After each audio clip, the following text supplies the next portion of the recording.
Welcome back to middle education. ठीक गणित की तरह हम विज्ञान का भी प्रश्न पत्र लेकर के आ चुके हैं। भाई तुमने गणित में जम के तबाही मचाया है। तुमको पता है मिडिल एजुकेशन के यूट्यूब चैनल से बहुत सारे क्वेश्चंस हूबहू देखने को मिला था एंड मैं आपसे प्रॉमिस किया था 2 सेटों में लेकर के आऊंगा।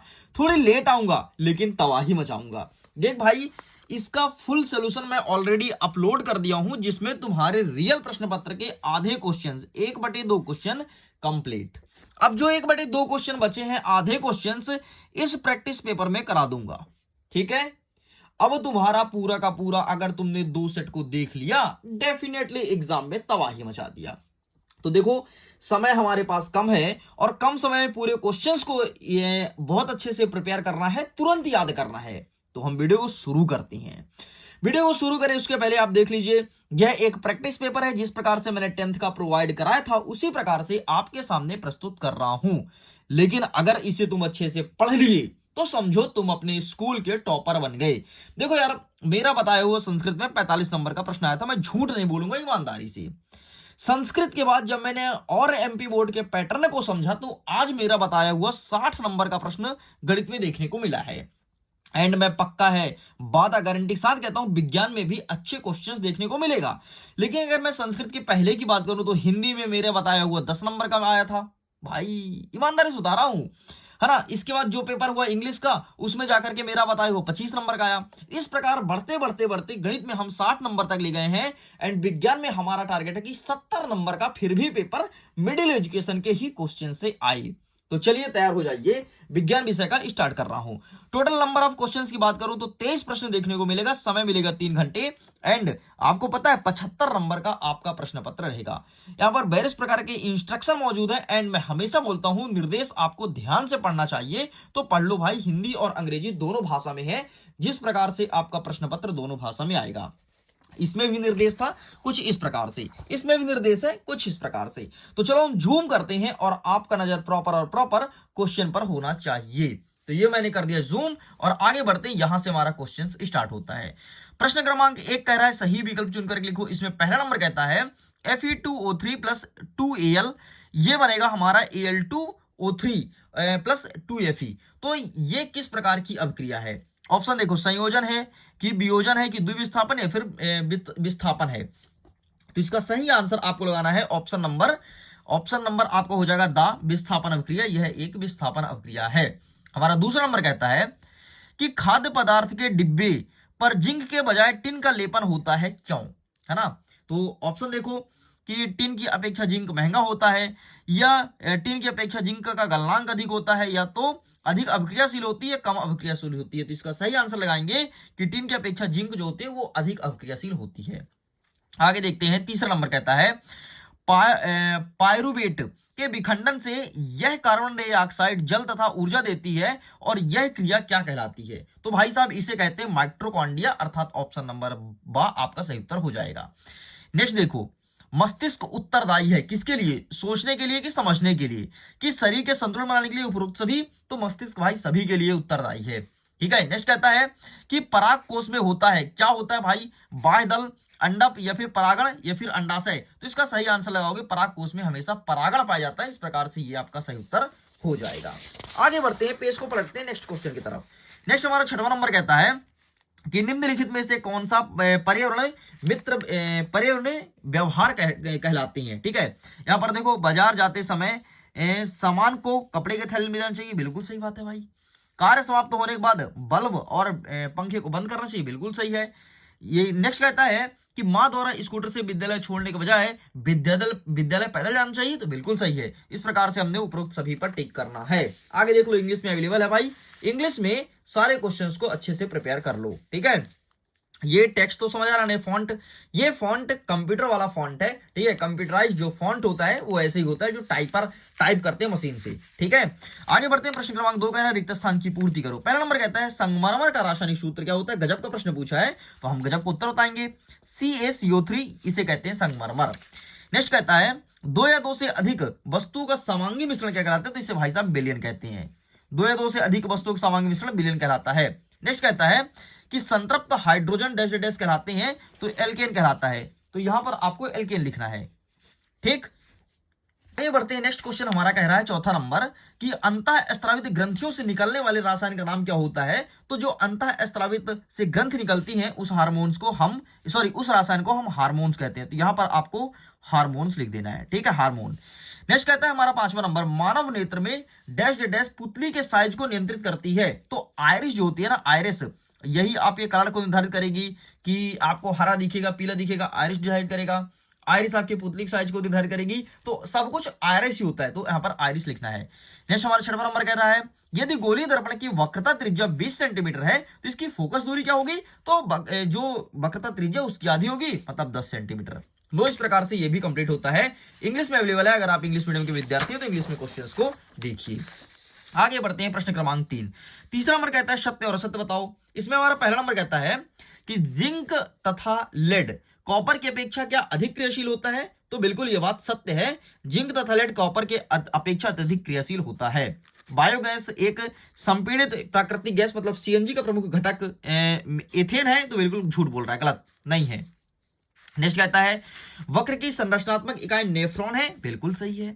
नेक्स्ट कह रहा है कि सभी अनैच्छिक क्रियाएं पश्चिम मस्तिष्क में स्थित मेडुला द्वारा नियंत्रित होती है, बिल्कुल सही बात है। एंड मैंने सेट नंबर फर्स्ट में इसको बहुत अच्छे से समझाया था। नेक्स्ट कहता है कि विद्युत धारा मापने के लिए वोल्टामीटर का प्रयोग होता है। तो यह आपका बिल्कुल गलत हो जाएगा। नेक्स्ट कह रहा है कि प्रिज्म द्वारा बैगनी रंग का विचलन क्या सबसे अधिक होता है। तो बिल्कुल सही हो जाएगा। इस प्रकार से ये होता है कंप्लीट। इंग्लिश में क्वेश्चंस अवेलेबल है, इंग्लिश में देख लीजिए। आगे बढ़ते हैं प्रश्न क्रमांक 4 की तरफ, जिसमें कह रहा है सही जोड़ी मिलाओ। पहला कह रहा है टमाटर। तो टमाटर का क्या हो जाएगा, टमाटर में पाया जाता है भाई साहब ऑक्जेलिक अम्ल, ठीक है। तो ये ऑक्जेलिक अम्ल के साथ मैच करना है, पूरा देख लो तुम एक साथ। नेक्स्ट कहता है कि सामान्य इकाई रक्तदाब। तो ये होता है भाई साहब 120 से लेकर के 80 mm तक। एंड इसके लिए मैंने सेट नंबर फर्स्ट में कवर किया था। कल का पेपर तुम्हारा बहुत अच्छा आएगा, टेंशन मत लो। नेक्स्ट कहता है कि आपका पादप हार्मोन्स। तो इसका सही आंसर आपको लगाना है पादप हार्मोन्स का साइटोकाइनिन। नेक्स्ट कहता है विद्युत धारा का चुंबकीय प्रभाव। तो इसका सही आंसर आपको लगाना है ओस्टोल्ड। नेक्स्ट कहता है कि अनुवांशिक पदार्थ। तो इसका सही आंसर आपको लगाना है डीएनए। एंड नेक्स्ट कहता है कि अपवर्तन। तो इसका सही आंसर हो जाएगा आपका एस्नेल का नियम। लो, आपका ये भी कंप्लीट होता है, ठीक है। आगे यहां पर इंग्लिश में अवेलेबल देख सकते हो। आगे बढ़ते हैं, हमारा पांचवा नंबर कह रहा है एक शब्द या एक वाक्य में उत्तर दो। नेक्स्ट कह रहा है कि CaOCl2 यौगिक का प्रचलित नाम है। तो यह बिरंजक चूर्ण का प्रचलित नाम है। क्या लिखोगे, बिरंजक, बिरंजक चूर्ण, इतना लिख के कंप्लीट करेंगे। आगे बढ़ता है रुधिर प्लेटलेट्स का एक कार्य बताओ। तो रक्त का थक्का बनाने में सहायक होता है रुधिर मतलब प्लेटलेट्स। नेक्स्ट कहता है कि वंशागत लक्षण का एक एग्जाम्पल दीजिए। तो भाई साहब मानव के जो नेत्र का रंग होता है वो वंश के अकॉर्डिंग होता है। अगर आपके माता पिता के आंख का रंग काला है तो डेफिनेटली बच्चे के आंख का रंग काला होगा। अभी तुमने ऐश्वर्या राय को देखा है ना, हाँ, उसके बच्ची का देखना, जो आंख का रंग ऐश्वर्या राय का है वही उसके बच्ची का है, ठीक है। नेक्स्ट कहता है विद्युत बल्ब के तंतु को बनाने के लिए किस धातु का उपयोग करते हैं। तो हम टंगस्टन धातु का उपयोग करते हैं। टंगस्टन सबसे अच्छी धातु होती है। तुमने बल्ब देखा होगा, बल्ब में जो इस प्रकार से तंतु लगा होता है ये होता है टंगस्टन का, ठीक है। नेक्स्ट कहता है कि विद्युत परिपथ में लघु पथन या अतिभरण से बचाने के लिए कौन सी युक्ति का प्रयोग किया जाता है। तो यहां पर हम फ्यूज का यूज करते हैं। जब भी कभी शॉर्ट सर्किट होता है तो फ्यूज कट जाता है और हमारे घर की पूरी इलेक्ट्रिसिटी सेफ रहती है। फ्यूज नहीं होता तो टूट जाता। अच्छा, लेंस का सूत्र क्या होता है। तो सिंपल सा आपको लिखना है एफ बराबर यू वी बटे यू प्लस भी। ये होता है आपके लेंस का सूत्र। इस प्रकार से ये आपका कंप्लीट होता है। हम आगे बढ़ते हैं प्रश्न क्रमांक 6 से और सारे क्वेश्चन आंसर को कवर करेंगे। देखो अथवा सहित आंसर बताऊंगा, तो बढ़िया वीडियो को लाइक कीजिए, दोस्तों के साथ शेयर कीजिए ताकि उनको भी इसका फायदा मिले और सारे क्वेश्चन को अच्छे से रट लेना। जिस प्रकार से तुमने गणित में बहुत अच्छे नंबर से टॉप किया है, ठीक वैसे अब विज्ञान की बारी है एंड विज्ञान में अच्छा नंबर आएगा। लेकिन उसके पहले एक चीज जरा सुन लो। देखो यार, मैं अभी 500 बच्चों को पीडीएफ डाउनलोड करने का एक लिंक देता हूं जिसमें यही पेपर और इसका सॉल्यूशन दिया गया है। तो पहले जो 500 बच्चा वेबसाइट में विजिट करेगा, लिंक के थ्रू पीडीएफ को डाउनलोड करेगा, उसका पीडीएफ डाउनलोड हो जाएगा। जैसे ही 500 बच्चे कंप्लीट कर लेते हैं, पीडीएफ डाउनलोड नहीं होगा, नहीं होगा, नहीं होगा, फिर क्या करोगे साहब, पीडीएफ तो सबको चाहिए। फिर आप मुझे व्हाट्सअप कीजिए, व्हाट्सअप में मैं डायरेक्टली आपको पीडीएफ भेज दूंगा। मेरा व्हाट्सअप नंबर क्या है जरा गौर कीजिएगा, 74 70 705 703, ये मेरा नंबर है 74 70 705 703। इस नंबर पे व्हाट्सअप कीजिए एंड सारे प्रश्न का उत्तर हमसे लीजिए। चलो तो फिर आगे बढ़ते हैं और अब हम क्रमशः एक एक प्रश्न के उत्तर को कवर करते हैं। हमारा छठवां नंबर कहता है धातु के साथ अम्लीय अभिक्रिया होने पर कौन सी गैस निकलती है, उपस्थित गैस की आप जांच कैसे करेंगे। तो ये रहा इसका आंसर, स्क्रीनशॉट ले लो। आगे बढ़ते हैं। अथवा क्या कहता है कि 4 बिलियन दिया है एबीसीडी, जब सर्वात्रिक सूचक की जांच की जाती है तो पीएच मान क्रमशः 1, 11 और 7, 9 प्राप्त होता है, तो कौन सा बिलियन है? प्रबल क्षार, प्रबल अम्ल, उदासीन या फिर दुर्बल? तो भाई सबका अलग अलग आंसर आएगा, आंसर में दिखा देता हूं क्या होगा। तो ये रहा इसका आंसर, ठीक है। देखो 4 वाले का दुर्बल आएगा, 1 वाले का प्रबल आएगा, 11 वाले का प्रबल क्षारीय, 7 और 9 का लिखा गया है, तुम देख सकते हो, ठीक है। चलो आगे बढ़ते हैं। नेक्स्ट क्या कहता है 7वां नंबर, उदासीनी अभिक्रिया क्या है? उदाहरण देना है एंड बेकिंग सोडा का उपयोग बताना है। तो मैं दोनों का आंसर दिखा देता हूं। ये रहा है आपके सामने 7वें नंबर के ऊपर का, ठीक है, स्क्रीनशॉट ले लो। एंड ये रहा 7वें नंबर के नीचे का, इसका भी स्क्रीनशॉट ले सकते हो। आगे बढ़ते हैं। 8वां नंबर कहता है एथेनोइक अम्ल एवं ब्रोमोपेंटेन की संरचना बताना है। एंड 8वां कहता है O2 मतलब ऑक्सीजन और CH4 मीथेन के इलेक्ट्रॉन बिंदु संरचना बताना है। तो ये रहा आपके सामने 8वें का उत्तर, स्क्रीनशॉट ले लो। एंड ये देखते हैं 8वें का अथवा, इसका स्क्रीनशॉट ले लो, ठीक है। एक और दिया है 8वें का अथवा, तो आप इसका भी स्क्रीनशॉट ले लीजिए। चलो साइड करते हैं। नेक्स्ट कहता है साबुन और अपमार्जक व्यंतर अच्छे से तैयार कर लेना। एंड अथवा कहता है कि हाइड्रोजनीकरण क्या है? इसका उद्योग में किस प्रकार से यूज होता है? तो ये रहा तुम्हारे सामने साबुन अपमार्जक एंड हाइड्रोजनीकरण, ठीक है। तो टेक आ स्क्रीनशॉट एंड सारे क्वेश्चन को अच्छे से प्रिपेयर करना ताकि तुम बेहतरीन नंबर से टॉप कर सको। 10वां नंबर देखते हैं, 2 पादप हार्मोन का नाम बताना है। और अथवा कहता है कि मधुमेह के रोग को इंसुलिन के इंजेक्शन की सलाह क्यों दी जाती है? मतलब जब किसी को डायबिटीज हो जाता है तो इंसुलिन का इंजेक्शन क्यों लगता है? सबसे पहले ऊपर वाला देख लो, पादप हार्मोन्स वाला, ठीक है, इसका स्क्रीनशॉट लो। आगे बढ़ते हैं, तो इसका स्क्रीनशॉट लीजिए, बस इतना लिखना है। अब अथवा वाला देख लो, अथवा का सही उत्तर क्या होगा?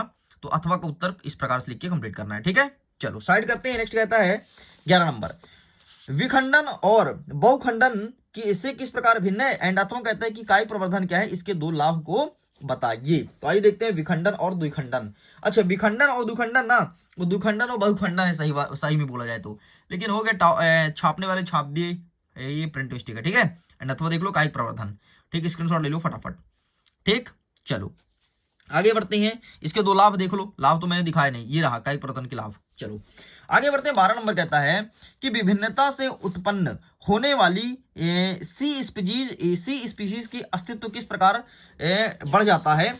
एंड इसी के अथवा में क्या कहता है कि अथवा ही है। अथवा कहता है कि एक अध्ययन से पता चला कि हल्के ई रंग के आंखों वाले बच्चों के जनक की माता पिता के हल्का ओ रंग होता है। इस आधार पर हम क्या कहेंगे कि आंखों के हल्के रंग का लक्षण प्रभावी है या प्रभावी? अपने उत्तर की व्याख्या कीजिए। आइए मैं दिखा देता हूं 12 का उत्तर। ये रहा सबसे पहले 12 का देखो, ठीक है। एंड देखो 12 का अथवा, सेम प्रश्न है, ये उत्तर लिखना है छोटा सा। जितना बड़ा प्रश्न उतना बड़ा उत्तर, कभी तुम नहीं देखोगे, मैं भी नहीं देखा, आज पहली बार देख रहा हूं। आगे बढ़ते हैं। नेक्स्ट कह रहा है 13वां नंबर कि वायु में गमन करती प्रकाश की किरणें जब जल में तिरछी पड़ती है तो क्या प्रकाश किरणें अभिलंब की ओर झुकेगी या अभिलंब से दूर हटेगी? बताइए। एंड अथवा कहता है कि हीरे का अपवर्तनांक 2.42 है। इस कथन से क्या अभिप्राय है? भाई प्रश्न बहुत तगड़ी पूछा है, ठीक है। तो इसका स्क्रीनशॉट ले लो। एंड ये देखो इसके अथवे का, ठीक है। तो सॉरी, अथवा का नहीं है, ऊपर वाला, ठीक है। एंड एक सेकंड, ये चित्र है ऊपर वाले का। आगे देख लेते हैं अथवा का। तो अथवा का आंसर ये रहा तुम्हारे सामने, इसका भी फोटो खींच लो। आगे बढ़ते हैं। नेक्स्ट कह रहा है प्रश्न क्रमांक 14 कि किसी चालक का प्रतिरोध किन कारकों पर निर्भर करता है? और अथवा कहता है कि विद्युत परिपथ आरेख में उपयोग होने वाले 4 अवयव का नाम लिख करके उसका प्रतीक मतलब सिंबल बनाना है। तो ये रहा 14 का उत्तर, ठीक है, इसका फोटो खींच लो। एंड आगे बढ़ते हैं। तो ये रहा 14 का अथवा, ये सिंबल बना है, देख लो भाई, प्रतिरोध, बैटरी, संधारित्र, वोल्टा, ठीक, इस प्रकार से 4 बोला, मैंने 4 बनवा दिया। आगे बढ़ते हैं। नेक्स्ट कहता है कि फ्लेमिंग के बाएं हाथ का नियम बताओ। एंड अथवा कहता है कि मैक्सवेल का कॉक की स्क्रू नियम बताइए। तो ये रहा फ्लेमिंग का बाएं हाथ का नियम, यहां से क्वेश्चंस आ रहा है, यही क्वेश्चन तुम्हें एग्जाम में रखा मिलेगा, देख लेना। एंड ये रहा तुम्हारा भाई साहब जो एक और था ना हाथ का नियम, तो ये रहा देख लो मैक्सवेल के दक्षिण हाथ का नियम, ठीक। आगे क्या लिखोगे? ये लिखोगे, ठीक है। बहुत ही अच्छा पीडीएफ है, A1 क्वालिटी का पीडीएफ बनाया गया है।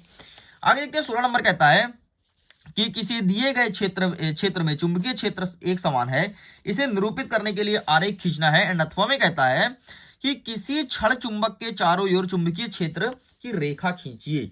तो ये देख लो भाई 16 नंबर का उत्तर, ठीक है, ये रहा। एंड 16 का अथवा ये रहा, ये तुम्हें बनाना है, चित्र ही बनाना है, ध्यान से देख लो। आगे बढ़ते हैं। हमारा 17 नंबर कहता है कि पोषी स्तर क्या है?